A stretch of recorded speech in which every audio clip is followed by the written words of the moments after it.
श्री गणेशाय नमः। ओम नमः शिवाय। आज श्री शिव पुराण में तृतीय दिवस की कथा में उज्जैन नगरी में भगवान श्री महाकालेश्वर और क्षिप्रा मैया की कृपा प्रसाद से आप कथा सुन रहे हैं। ब्राह्मण बोले, नारी, सौभाग्य की बात है कि भगवान शंकर की कृपा से शिव पुराण की इस वैराग्य युक्त कथा को सुनकर तुम्हें समय पर चेत हो गया है। ब्राह्मण पत्नी, तुम डरो मत, भगवान शिव की शरण में जाओ। शिव की कृपा से सारा पाप तत्काल नष्ट हो जाता है। मैं तुमसे भगवान शिव की कीर्ति कथा से युक्त उस परम वस्तु का वर्णन करूँगा जिससे तुम्हें सदा सुख देने वाली उत्तम गति प्राप्त होगी। शिव की उत्तम कथा सुनने से ही तुम्हारी बुद्धि इस तरह पश्चाताप से युक्त एवं शुद्ध हो गई है, साथ ही तुम्हारे मन में विषयों के प्रति वैराग्य हो गया है। पश्चाताप ही पाप करने वाले पापियों के लिए सबसे बड़ा प्रायश्चित्त है। सत्पुरुषों ने सबके लिए पश्चाताप को ही समस्त पापों का शोधक बताया है। पश्चाताप से ही पापों की शुद्धि होती है।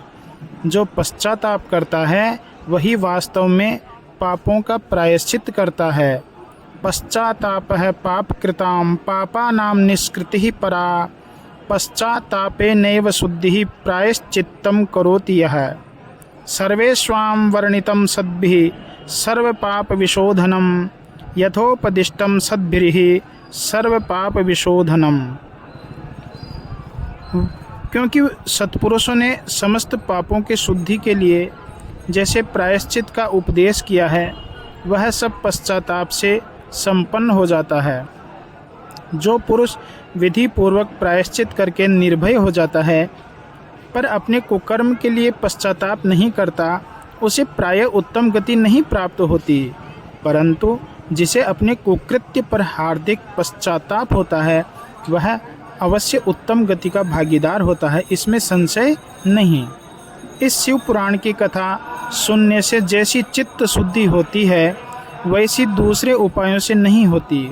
जैसे दर्पण साफ करने पर निर्मल हो जाता है, उसी प्रकार इस शिव पुराण की कथा से चित्त अत्यंत शुद्ध हो जाता है, इसमें संशय नहीं है।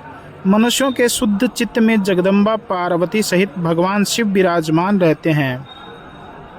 इससे वह विशुद्धात्मा पुरुष श्री शाम्ब सदाशिव के पद को प्राप्त होता है।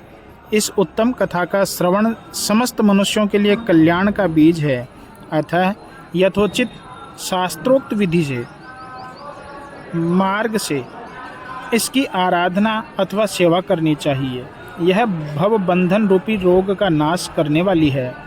भगवान शिव की कथा को सुनकर फिर अपने हृदय में उसका मनन एवं निधिध्यासन करना चाहिए। इससे पूर्णतया चित्त शुद्धि हो जाती है। चित्त शुद्धि होने से महेश्वर की भक्ति अपने दोनों पुत्रों ज्ञान और वैराग्य के साथ निश्चय ही प्रकट होती है। तत्पश्चात महेश्वर के अनुग्रह से दिव्य मुक्ति प्राप्त होती है, इसमें संशय नहीं है। जो मुक्ति से वंचित हैं उसे पशु समझना चाहिए, क्योंकि उसका चित्त माया के बंधन में आसक्त है। वह निश्चय ही संसार बंधन से मुक्त नहीं हो पाता। इसलिए तुम विषयों से मन को हटा लो और भक्ति भाव से भगवान शंकर की इस परम पावन कथा को सुनो। परमात्मा शंकर की इस कथा को सुनने से तुम्हारे चित्त की शुद्धि होगी और इससे तुम्हें मोक्ष की प्राप्ति हो जाएगी। जो निर्मल चित्त से भगवान शिव के चरणार बिंदों का चिंतन करता है, उसकी एक ही जन्म में मुक्ति हो जाती है। यह मैं तुमसे सत्य कहता हूँ। सूत जी ने कहा, हे शौनक, इतना कहकर वे श्रेष्ठ शिव भक्त ब्राह्मण चुप हो गए। उनका हृदय करुणा से आर्द्र हो गया। वे शुद्ध चित्त महात्मा भगवान शिव के ध्यान में मग्न हो गए।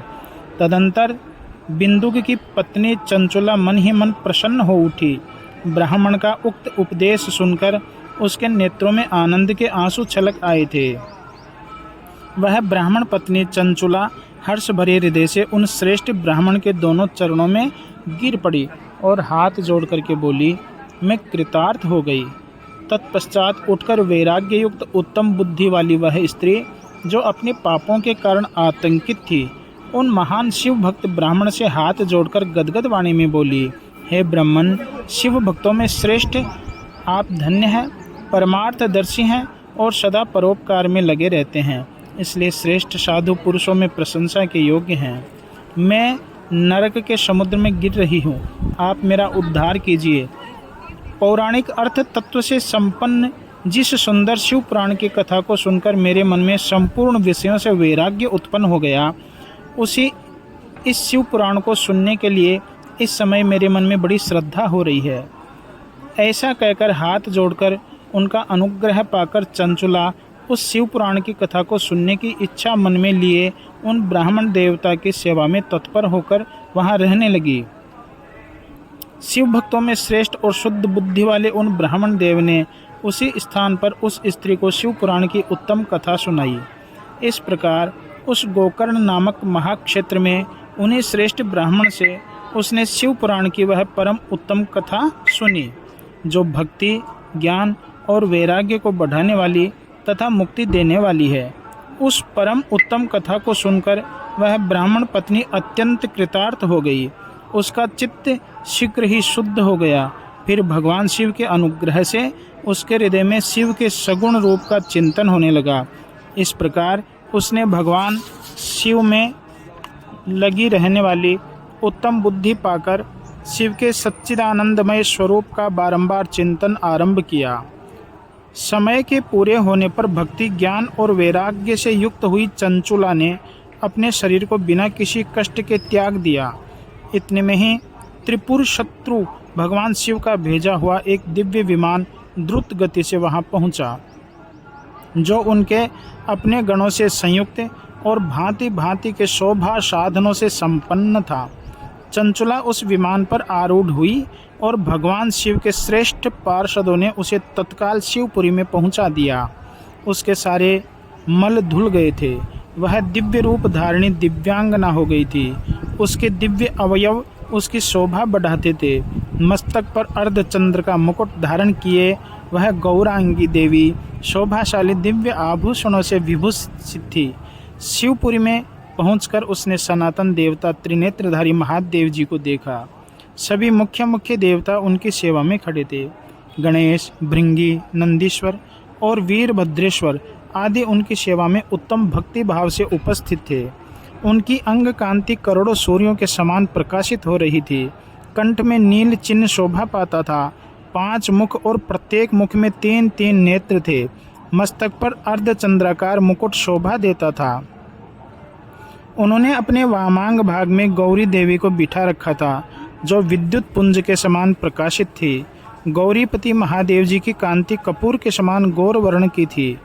उनका सारा शरीर श्वेत भस्म से भासित था। शरीर पर श्वेत वस्त्र शोभा पा रहे थे। इस प्रकार परम उज्ज्वल भगवान शंकर का दर्शन करके वह ब्राह्मण पत्नी चंचुला बहुत प्रसन्न हुई। अत्यंत प्रतियुक्त होकर उसने बड़ी उतावली के साथ भगवान को बारंबार प्रणाम किया। फिर हाथ जोड़कर वह बड़े प्रेम से, आनंद और संतोष से युक्त हो विनीत भाव से खड़ी हो गई। उसके नेत्रों से आनंद अश्रुओं की अविरल धारा बहने लगी तथा संपूर्ण शरीर में रोमांच हो गया। उस समय भगवती पार्वती और भगवान शंकर ने उसे बड़ी करुणा के साथ अपने पास बुलाया और सौम्य दृष्टि से उसकी ओर देखा। पार्वती जी ने तो दिव्य रूप धारिणी बिंदुक प्रिया चंचुला को प्रेम पूर्वक अपनी सखी बना लिया। वह उस परमानंद घन ज्योतिष स्वरूप सनातन धाम में अविचल निवास पाकर दिव्य सौख्य से संपन्न हो अक्षय सुख का अनुभव करने लगी। बोलिए महाकालेश्वर भगवान की जय, क्षिप्रा मैया की जय।